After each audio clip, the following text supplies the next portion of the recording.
sumampalataya sa Kanya ay hindi mapapahamak, kundi magkakaroon ng buhay na walang hanggan.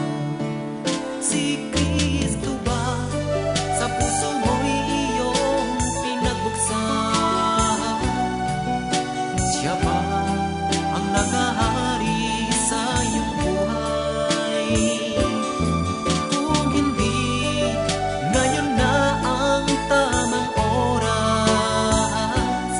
Tanggapin mo, manalig ka kay Jesucristo.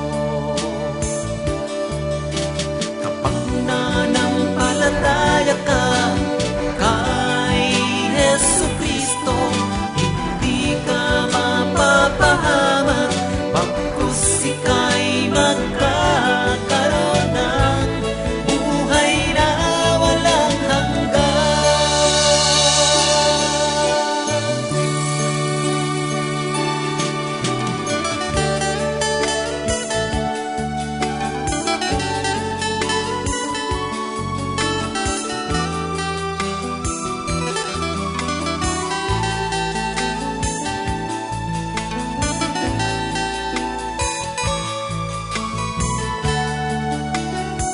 Si Kristo ba sa puso mo'y iyong pinagbuksan? Siya ba ang